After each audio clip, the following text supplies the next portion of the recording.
Tenemos unos extractos de ensayos, resúmenes históricos que nos van a guiar un poco. Sí, la idea es rastrear estos conceptos. Exacto. Empezando por el derecho romano antiguo, después los pensadores medievales clave, hasta la Reforma protestante.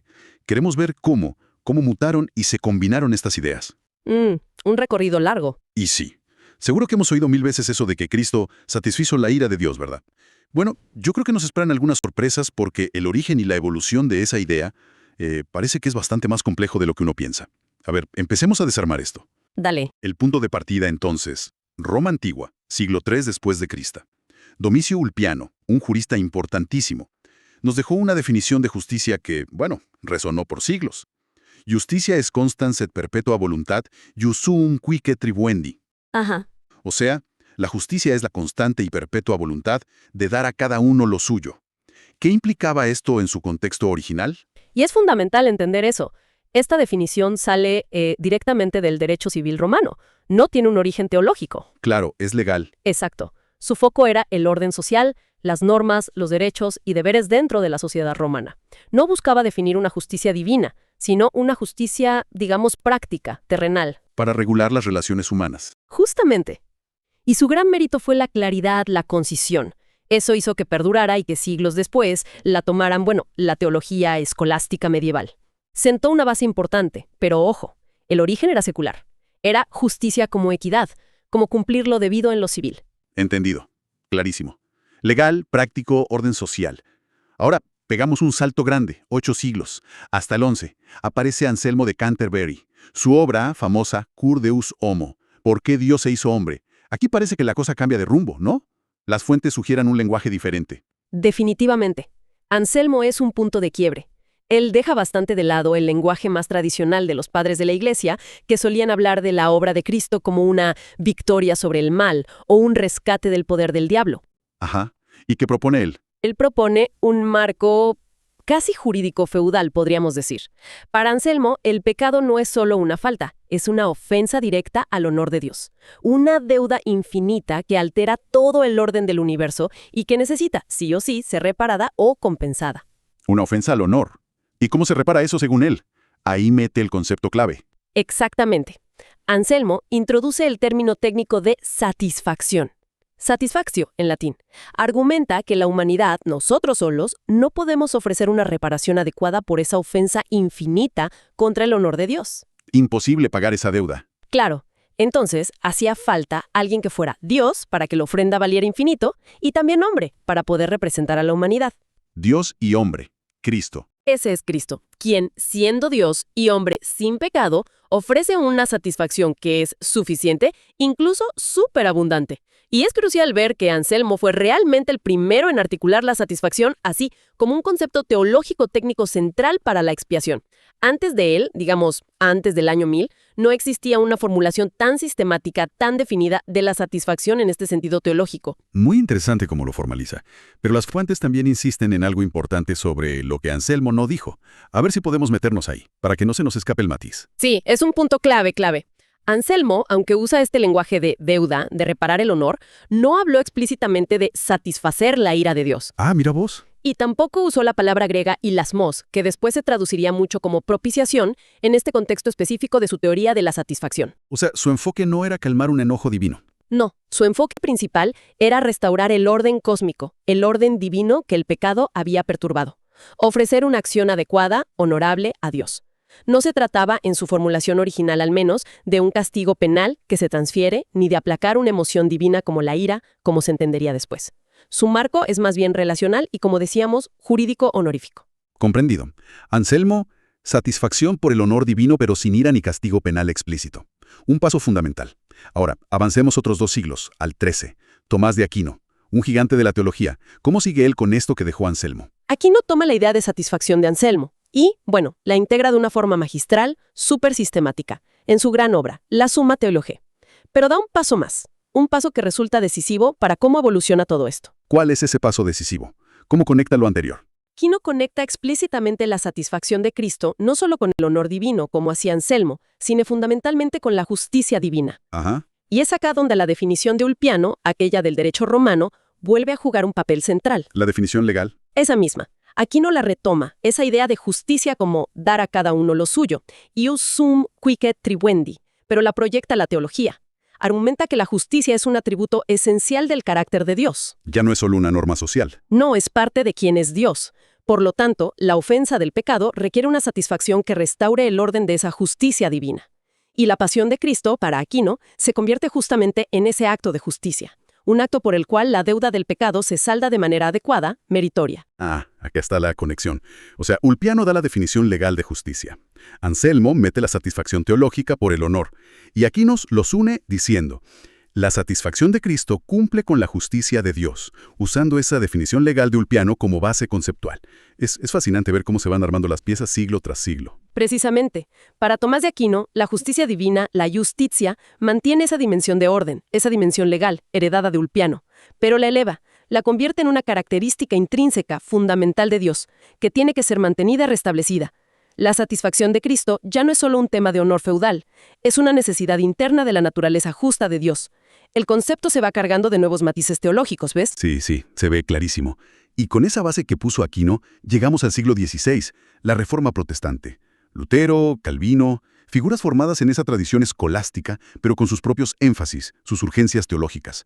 Le dan otro giro a todo esto. Acá es donde las fuentes dicen que la cosa se pone, realmente interesante, ¿no? Así es. Este es el momento que las fuentes describen como el gran giro, o la gran fusión. Los reformadores, Lutero, Calvino, trabajando sobre esta base de satisfacción y justicia divina que heredan de Anselmo y Aquino, empiezan a interpretar y usar un término griego, hilasmos, de una manera nueva y decisiva. ¿Hilasmos? ¿Qué significa y dónde aparece? Aparecen pasajes clave, como 1 Juan 2.2. El Cristo es la hilasmos por nuestros pecados.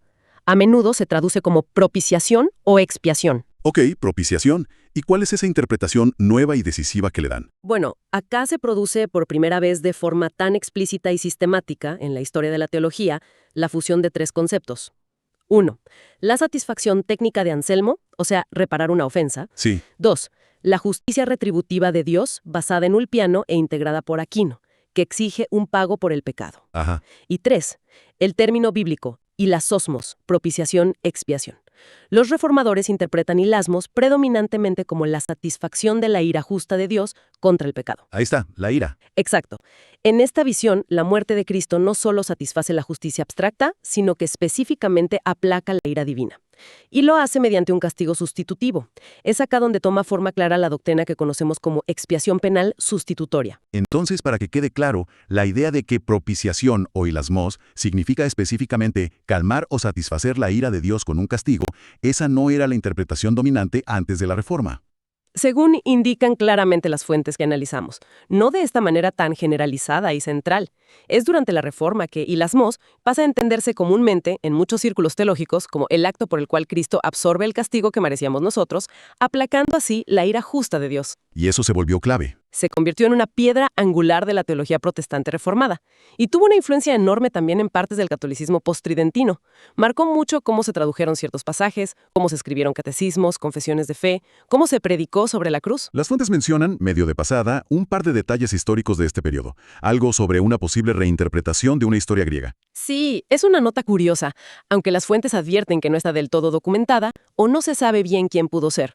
Se sugiere que algún pensador de la Reforma, quizás anónimo, pudo haber tomado una historia griega antigua, se especula que tal vez de Plutarco, sobre el sacrificio de la hija de un general para calmar a un dios enojado, donde se usaba un término parecido a hilasmos. Ajá.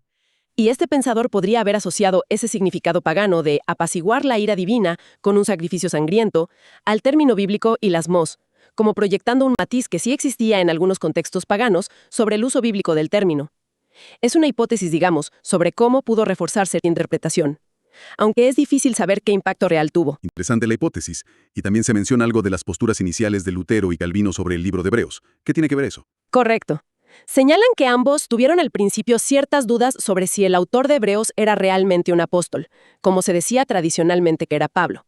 Lutero, por ejemplo, aunque lo mantuvo en el canon, como que lo puso en segundo plano doctrinalmente en sus primeros escritos, no le hizo un comentario extenso. Calvino también dudó de que fuera Pablo, pero sí escribió un comentario detallado. Y lo relevante para lo que hablamos es cómo interpretaron pasajes clave de Hebreos a la luz de su teología. Por ejemplo, Calvino interpretó la frase de Hebreos 1:3 que dice que Cristo, después de efectuar la purificación de los pecados, se sentó a la diestra de la majestad en las alturas. ¿Sí?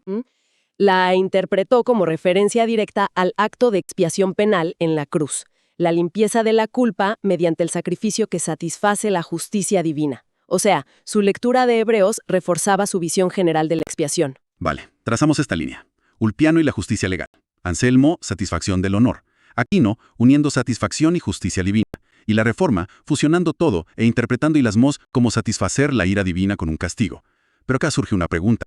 Inevitable, ¿no? Todo este desarrollo llevó siglos. ¿Qué pensaban los primeros cristianos? Los padres de la Iglesia. Ignacio de Antioquia, Justino Mártir, Ireneo, Orígenes, Juan Crisóstomo. ¿Qué decían ellos sobre esto? Sobre hilasmos, hilasterión. Y acá es donde el análisis de las fuentes presenta su conclusión más sorprendente y contundente.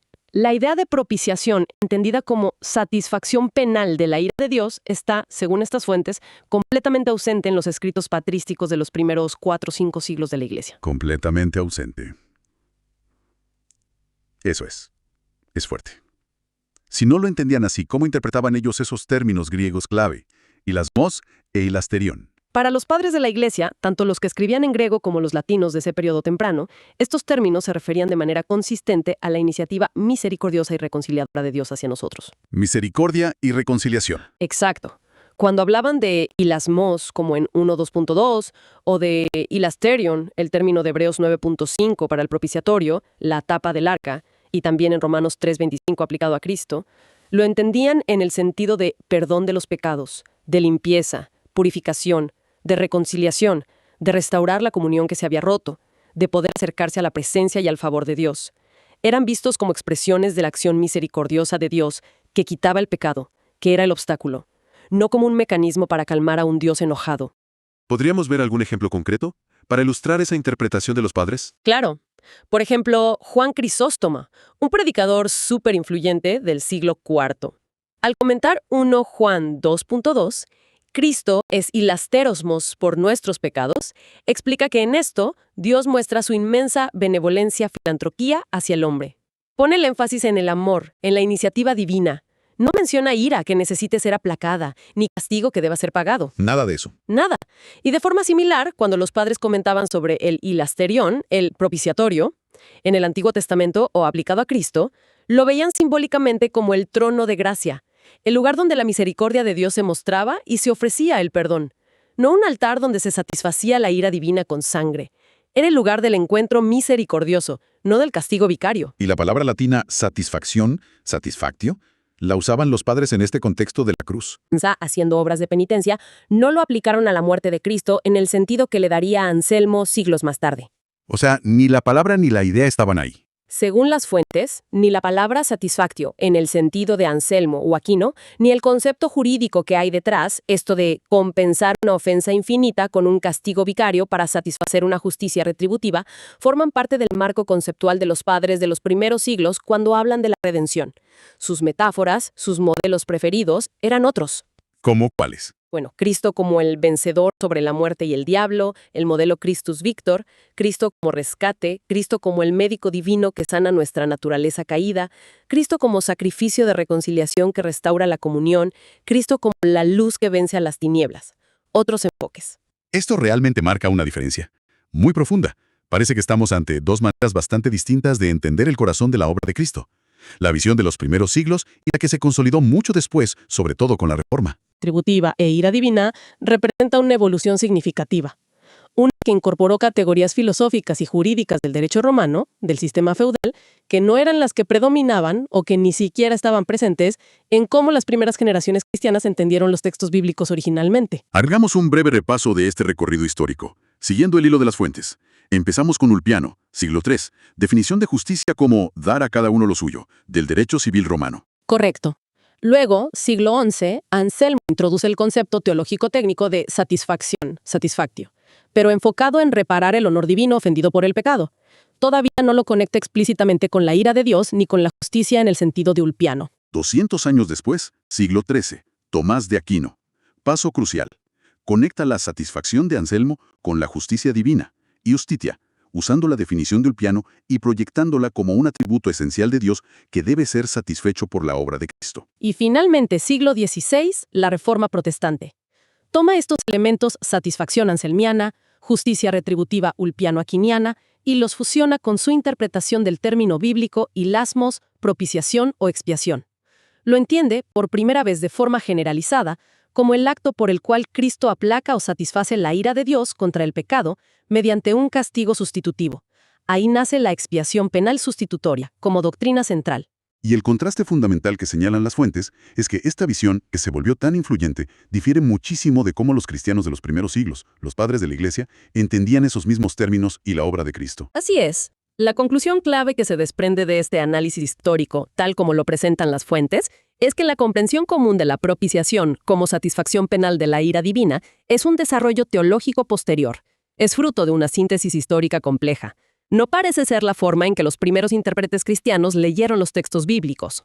El énfasis de ellos estaba en otro lado. Sí, su énfasis, reiteran las fuentes, estaba mucho más en la iniciativa misericordiosa de Dios, en la reconciliación, la limpieza del pecado, la restauración de la comunión, la liberación del poder de la muerte y del mal, sin presuponer como elemento central la necesidad de aplacar una ira divina mediante un castigo vicario. De hecho, una de las fuentes llega a decir que interpretar la propiciación como satisfacción de la justicia retributiva mediante castigo penal no solo es posterior, sino que podría considerarse una desviación de la intención original del texto bíblico y del testimonio unánime de los padres. Entonces, ¿qué implicaciones tiene todo esto para quienes nos escuchan hoy? Comprender esta evolución histórica, que es fascinante sin duda, puede abrir nuevas perspectivas sobre cómo vemos a Dios, la justicia, el pecado, la ira divina, la redención misma. No se trata necesariamente de decir qué creer, sino de ser conscientes de dónde vienen las ideas que a veces damos por sentadas, cómo se construyeron, cómo se transformaron a lo largo de los siglos. Es entender un poco el ADN de nuestras creencias. Y para seguir pensando, ¿no? Este recorrido nos deja con una pregunta. Una pregunta provocadora que sale directamente de ese contraste histórico que vimos.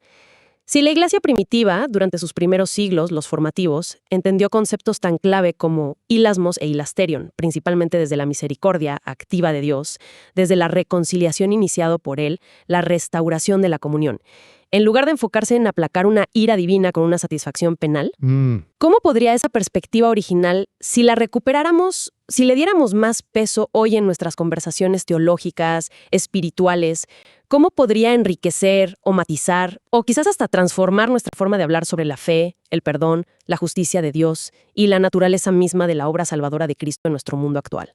Es una pregunta profunda que creo que merece seguir explorándose.